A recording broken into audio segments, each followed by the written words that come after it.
a nice day. You want to go out for lunch? Can't. This cash flow testing is killing me. How so?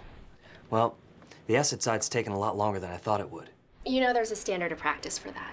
I know, but I'm so far behind I can't take the time to read it. I bet you don't read owner's manuals either. A client asked me to perform some cash flow testing for asset adequacy analysis a few months ago. I'd never done exactly that before, so I thought I was in for it. But then I talked to a few actuaries with a lot of asset adequacy experience. They suggested some articles, and I read through the cash flow testing standards. And do you know what I found? No, but I think you're going to tell me. I started out with a pretty good idea of how to approach the assignment, but there was always a chance I'd miss something important. Because I'd read the standards of practice before I started, I had guidelines to help me organize the project and write my report. I even had help on other communications, especially from the standard on actuarial communications. So I was confident I was doing good professional work. Confident enough to enjoy lunch on a beautiful day like today.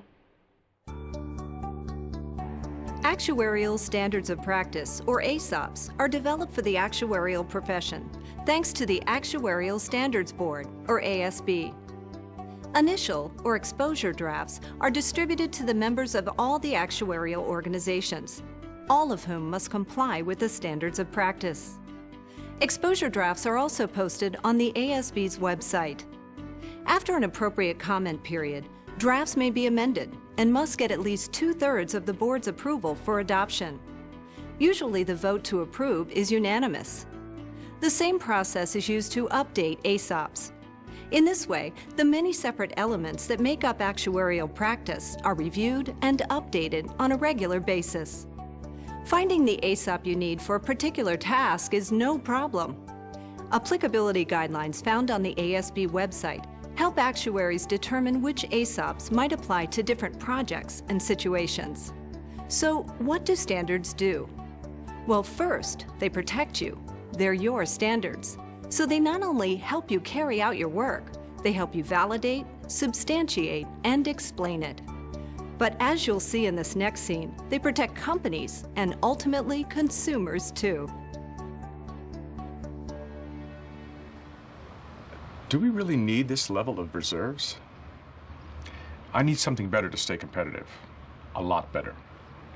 These numbers are based on calculations made within the guidelines of the applicable actuarial standards of practice. The objective is to assure that we'll be able to pay any future claims we've promised to pay. I'm sure you agree with that objective. Everything in my report is supported by the standards, which have the weight and reputation of the actuarial profession behind them. As a U.S. actuary, if I don't follow the guidelines set forth in the ASOPs, I can be disciplined by my actuarial member organization. Look, you're new here, but this is the way it works. The actuarial department gives us the numbers we need to stay in business. Your professional duty is to your employer, not to some piece of paper. The code of conduct of our profession requires me to do actuarial work in the public interest, which means that I have duties to our policyholders as well as to my employer. Among other objectives, standards of practice help to define these duties with our future solvency in mind. So they protect you, protect this company. If and when a customer questions us about our ability to pay future claims, the fact that we follow the standards strengthens trust in our company. And if the company is ever called into court, citing the standards of practice and showing that we followed them should put us in a stronger position. If we fail to comply, we could be in an untenable position. Well, if these are the numbers, we have a lot of work ahead of us. But I can see the advantage of focusing on our long-term future for a change. Are you willing to say the same things you just said to me at a full senior management meeting?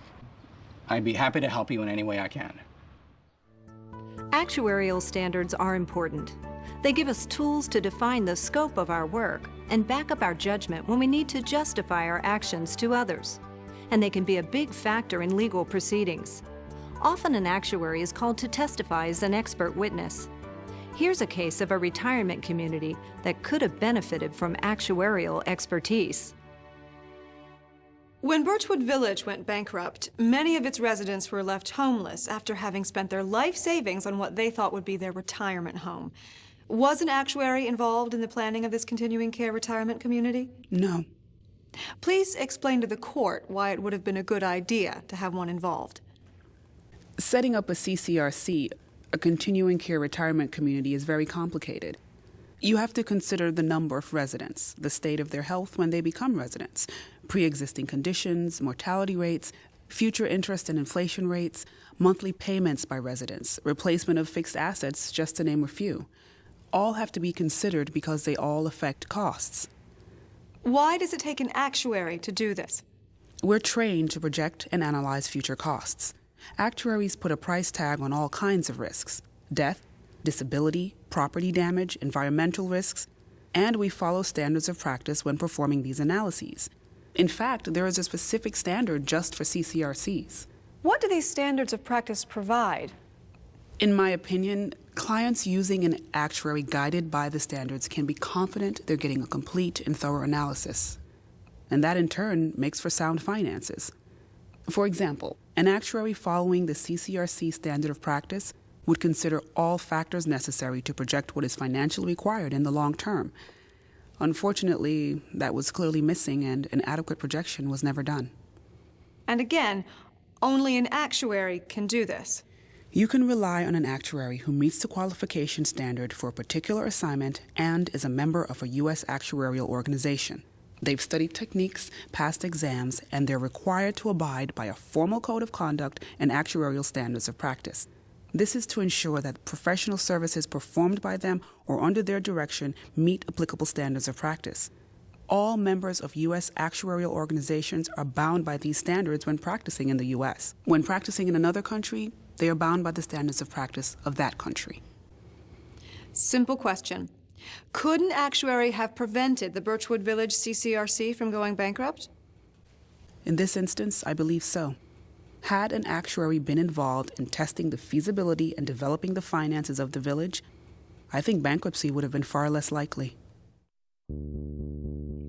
How would you feel if you hadn't bothered to use the standards and your client failed? While following the ASOPs can prevent most problems, they can't prevent them all. Remember, if your work is ever challenged, your use of the standards offers a strong defense of your actions. Actuarial standards of practice are an important reason the actuarial profession is taken seriously, contributing to the admiration and respect our profession is gaining. That's why we should let our employers and clients know we're following these standards of practice. It's worth repeating. Standards were created to help and protect actuaries, but they protect the profession and the public as well. Using them is in everyone's best interest.